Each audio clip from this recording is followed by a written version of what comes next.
Good morning everyone. आज हम लोग केमिस्ट्री में जो है पी ब्लॉक एलिमेंट को जानेंगे। ठीक है, इससे पहले हम लोग बेसिक बात कर लेते हैं, उसके बाद जो है नेक्स्ट वीडियो में हम लोग टॉपिक वाइज अध्ययन करेंगे पी ब्लॉक का। तो सभी बने रहे हमारे साथ। अगर यदि चैनल को सब्सक्राइब नहीं किए हैं तो प्लीज़ चैनल को सब्सक्राइब कर लें।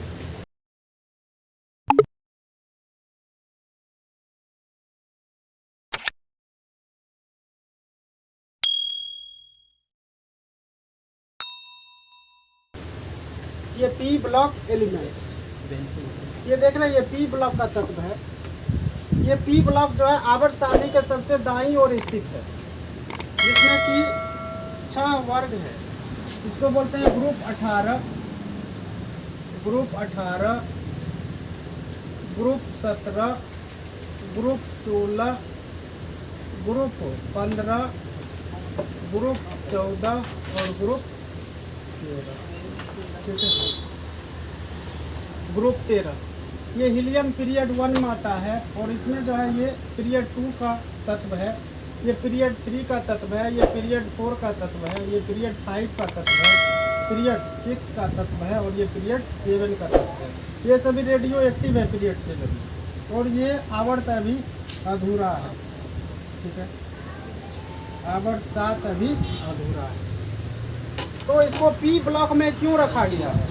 ये सारे एलिमेंट को पी ब्लॉक में क्यों रखा गया है? क्योंकि इसका जब इलेक्ट्रॉनिक विन्यास किया जाता है तो इसका अंतिम इलेक्ट्रॉन जो है पी सब सेल में प्रविष्ट करता है। तो पी सब सेल में प्रविष्ट करने के कारण ये सभी तत्व को पी ब्लॉक में रखा गया है।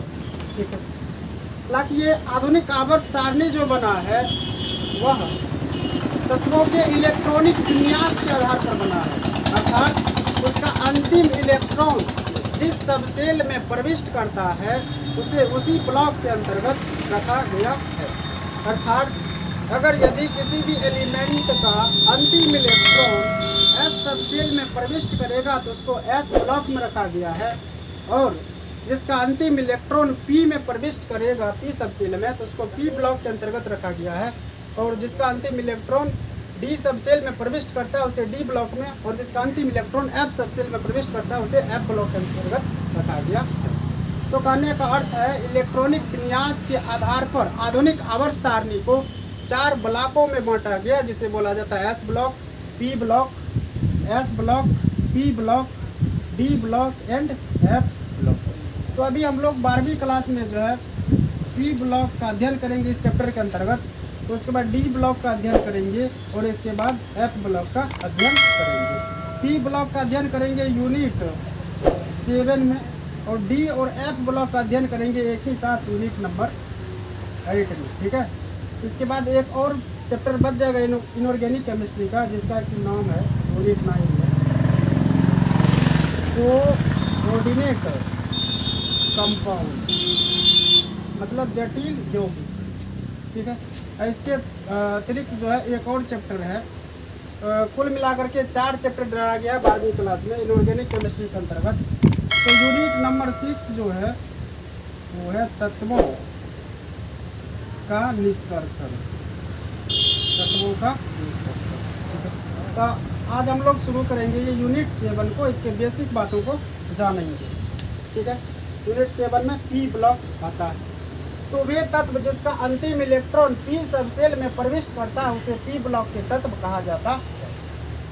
ये सभी का इलेक्ट्रॉनिक विन्यास करेंगे, अंतिम इलेक्ट्रॉन पी सब सेल में प्रविष्ट करेगा, इसलिए इसे पी ब्लॉक के अंतर्गत रखा गया है। जैसे कि अगर यदि हम किसी एक एलिमेंट का इलेक्ट्रॉनिक विन्यास करते हैं, जैसे कि ये बोरोन है, इसका परमाणु क्रमांक कितना है? 5 है। ठीक है, इलेक्ट्रॉनिक विन्यास करेंगे तो 2 कितना होगा? 5 होगा। सब सेल के आधार पर 1s2 2s2 2p1। तो अंतिम इलेक्ट्रॉन किसमें गया?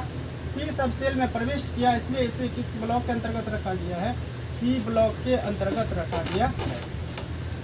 अब ये पी ब्लॉक में जो है धातु, अधातु और उपधातु तीनों प्रकार के तत्व पाए जाते हैं। पी ब्लॉक में धातु, अधातु और उपधातु तीनों प्रकार के तत्व पाए जाते हैं। ये जो मैंने इसको रंगा है ये जो काली रेखा आप लोग देख रहे हैं, इस काली रेखा के बाईं ओर जो एलिमेंट है वो धातु है और इसके दाईं ओर जो एलिमेंट है वो क्या है, वो धातु है।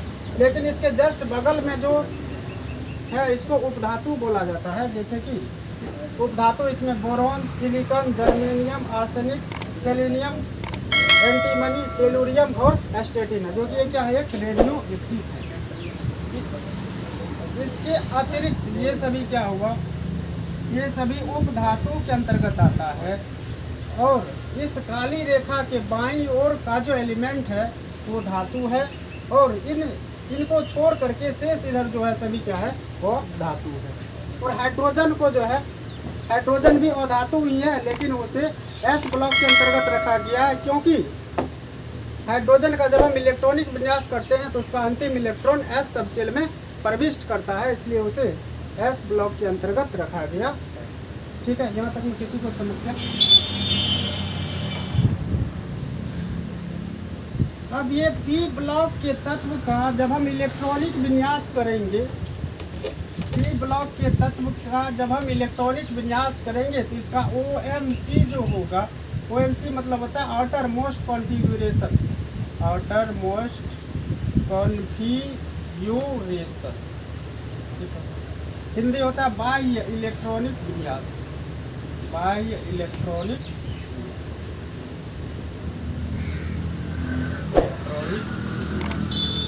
इसको जब हम इलेक्ट्रॉनिक विन्यास करेंगे तो अंतिम कक्षा का इलेक्ट्रॉनिक विन्यास जो होगा सबसेल के आधार पर वह NS2Np126 होता है। इसको नोट कर लेना है, ऑब्जेक्टिव में पूछा जाता है। ये क्या है, पी ब्लॉक का OMC, पी ब्लॉक का OMC NS2Np126। अगर यदि NS2Np1 होगा, ये ग्रुप 13 का तत्व होगा, ग्रुप 13 का तत्व अर्थात बोरॉन, एल्यूमिनियम, हेलियम, इंडियम और टाइटेनियम। ठीक है, अगर यदि OMC NS2Np2 हुआ तो ये ग्रुप 14 का एलिमेंट होगा। इसी प्रकार अगर यदि Np3 होगा तो क्या होगा, ग्रुप 15 का। फिर इधर लिखते हैं NP, ये NS2Np4 होगा तो ये ग्रुप NS2Np4 तो ये ग्रुप 16 का होगा, ग्रुप 16 का एलिमेंट। और NS2Np5 होगा तो ये ग्रुप 17 का एलिमेंट होगा। और NS2Np6 होगा तो ये ग्रुप 18 का एलिमेंट होगा। ठीक है, यहाँ तक किसी को समस्या? लिख लेना इसको सबों को। अगर यदि बाह्य इलेक्ट्रॉनिक विन्यास NS2Np1 आता है तो ग्रुप 13 का एलिमेंट होगा वह। NS2Np2 अगर यदि बाह्य इलेक्ट्रॉनिक विन्यास आता है तो ग्रुप 14 का एलिमेंट होगा। इसी प्रकार NS2Np3 अगर यदि आता है तो वह ग्रुप 15 का, ग्रुप 16, ग्रुप 17 और ग्रुप 18 का तत्व कहा जाता है। ठीक है, यहाँ तक में किसी को दिक्कत है?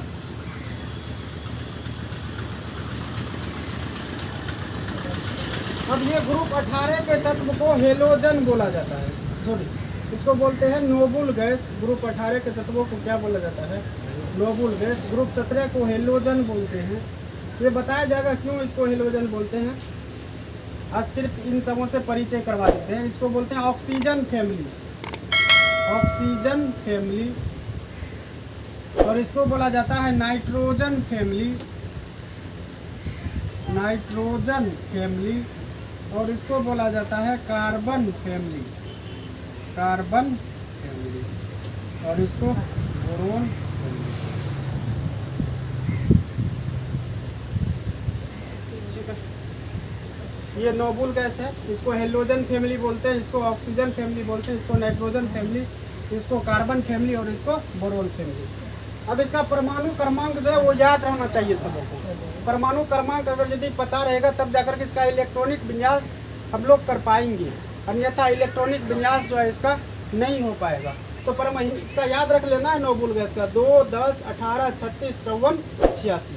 ठीक है, फिर अगर यदि ग्रुप 17 में हम आएंगे तो ये ग्रुप 18 का था और ये ग्रुप 17 का है, एक वर्ग की कमी है। तो यहाँ बगल में नोबल गैस कौन है? नियोन। इसका परमाणु क्रमांक 10 है, ये कितना होगा? 9। फिर ये 18 है तो ये कितना होगा? 17। ये 35, ये 53, ये 50। इसको छोड़ देना क्योंकि ये रेडियो एक्टिव है और इसमें बहुत ऐसा जो है सब्सटेंस है जिसका कभी तक खोज भी नहीं हो पाया है। ठीक है, इसी प्रकार ऑक्सीजन का कितना होगा? 8 होगा, क्योंकि 9 में 1 घटा कितना हुआ? 8 हुआ। इसका कितना होगा? 16। ये सब आप लोग जो है याद रख लीजिएगा और याद रखना बहुत आसान है, इसको ट्रिक के माध्यम से याद रख सकते हैं। हल्का से बरौनी आई आइंस्टीन स्टेशन पर रुका। हल्का से बरौनी आई आइंस्टीन स्टेशन पर रुका। स्टेशन पर रुकने के बाद जब ओम शंकर को फोन लगाया, ओम शंकर से टेलीफोन पर बात हुई 2 बार। ओम शंकर से टेलीफोन पर बात 2 बार इसलिए हुआ था, एक बार में जो है नेटवर्क फेल हो गया था इसका, दोबारा जो है नेटवर्क आया तो इसका फ़ोन लगा। तो दोबारा फ़ोन लगने के कारण ये 2 बार बोलने का अर्थ ये है कि इसका वैलेंसी जो होगा 2 होगा। इसका जनरल वैलेंसी कितना होगा? जनरल वैलेंसी 2 होता है।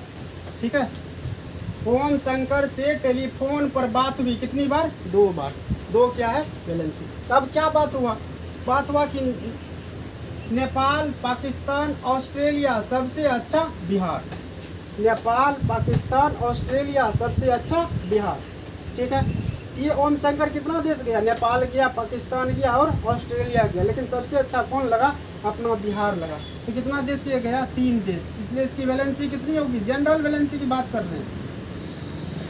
हालांकि इसके वैलेंसी में वेरिएशन देखने को मिलेगा। हम लोग जब इलेक्ट्रॉनिक विन्यास करेंगे तो वहाँ पर पता चलेगा कि इसके वैलेंसी में वेरिएशन किस प्रकार आता है। स्क्रीनिंग इफेक्ट इसमें देखने को मिलेगा। स्क्रीनिंग इफेक्ट के कारण इसका ऑक्सीडेशन नंबर और वैलेंसी पर जो है प्रभाव पड़ेगा। ठीक है, तो नेपाल, पाकिस्तान, ऑस्ट्रेलिया सबसे अच्छा बिहार।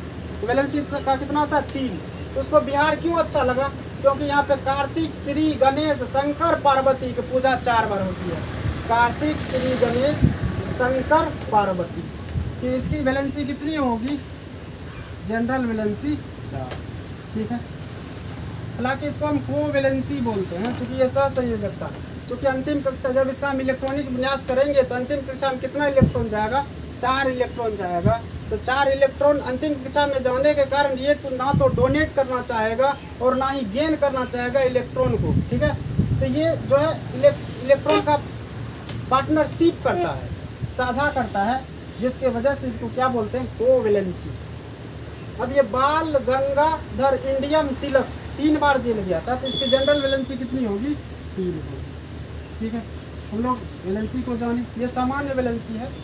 इसका तो वैलेंसी 0 होगा, लेकिन जब इलेक्ट्रॉनिक विन्यास करेंगे तो क्रिप्टन और जेनॉन का जो है वैलेंसी इसका 0 से क्या होगा? इंक्रीज कर जाएगा, 0 से इंक्रीज करेगा।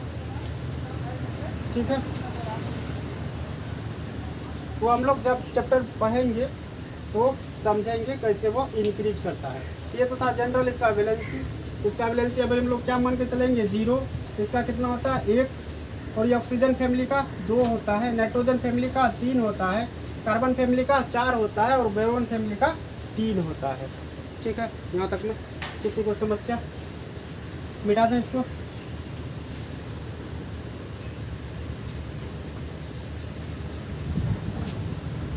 ठीक है, तब हम लोग जो है नेक्स्ट वीडियो में इसके इलेक्ट्रॉनिक विन्यास को सीखेंगे, किस प्रकार इलेक्ट्रॉनिक विन्यास किया जाता है। ठीक है, तब तक के लिए धन्यवाद।